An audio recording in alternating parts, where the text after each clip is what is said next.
Bandits end the life of an innocent student, not realizing her father is the most dangerous man in the city. Young Kat's birthday is celebrated joyfully by the Duncan family. A day full of laughter, cake, and a healthy dose of family bonding softball between William and his daughter. Everything seems fine until dinner, when William and Jen express concern about Kat's academic performance. Confidently, she reassures them she can balance sports and studies while planning to win the next game. Little did they know that the calm would last less than a round of who blinks first.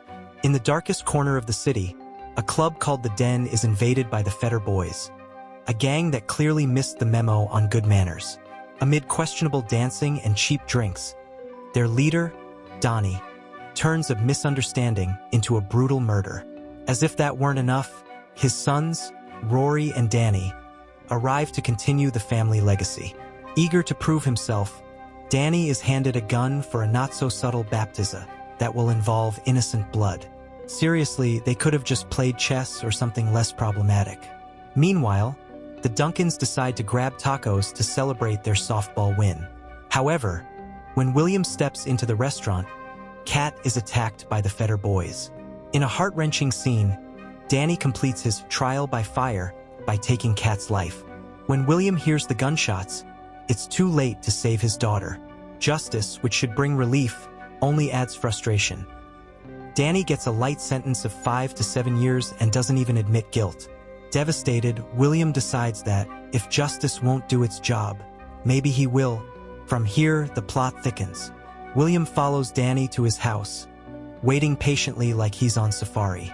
At the right moment, he runs him over and finishes the job with a baseball bat, proving that fatherly rage can be deadlier than any weapon. He returns home, cleans the car, and tries to hide his guilt while Jen, growing suspicious, begins questioning his actions. Things escalate when the Fetter Boys, led by Rory, identify William as the culprit and seek revenge. A word of advice for William might be, trade the bats for bulletproof vests.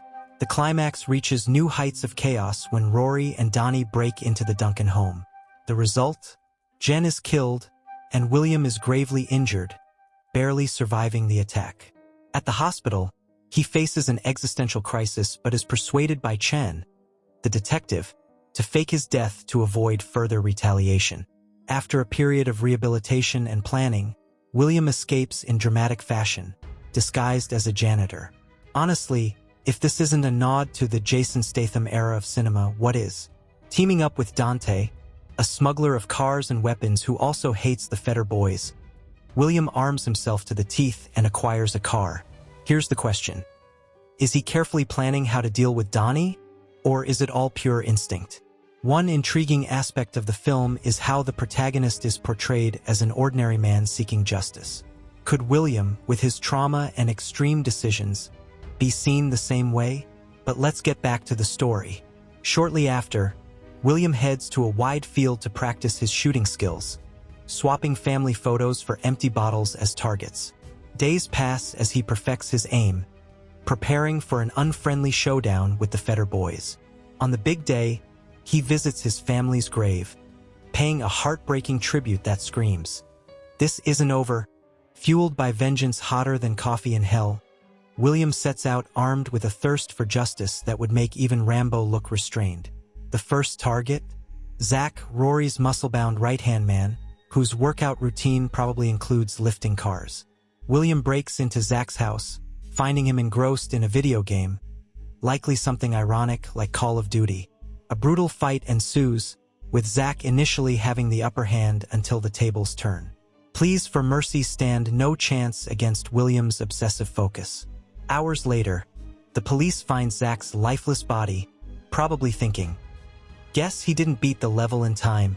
Meanwhile, Chun, the local sheriff, pays Donnie a tense and uncomfortable visit at his workplace.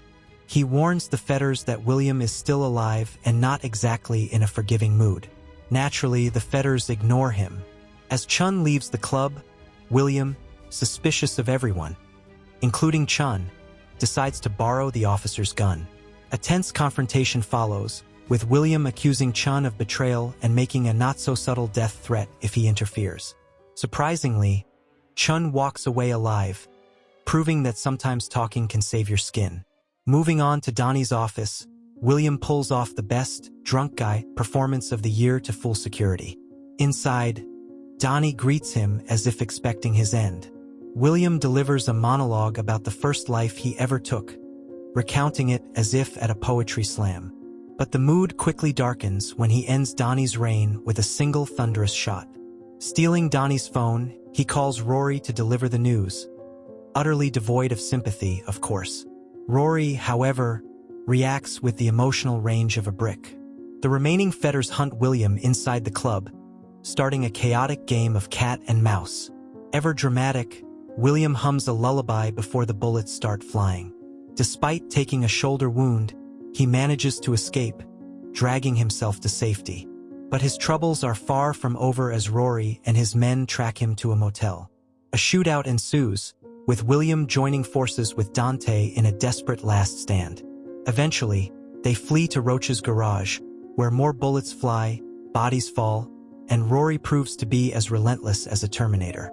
In the final confrontation, Rory shows his most emotional side. Well, as emotional as someone covered in blood can be, mourning the loss of his brother, Danny. But William, grabbing a screwdriver, puts an end to Rory's fury.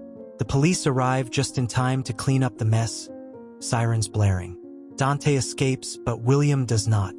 Instead, he surrenders to Chen, delivering justice before succumbing to his wounds. It's a bittersweet ending that leaves us questioning whether vengeance is truly worth it. Now, here's a question for you to reflect on. If you were in William's shoes, would you follow the path of vengeance or seek justice another way? What would you do? And for those of you who love baseball like I do, here's this video for you. See you there.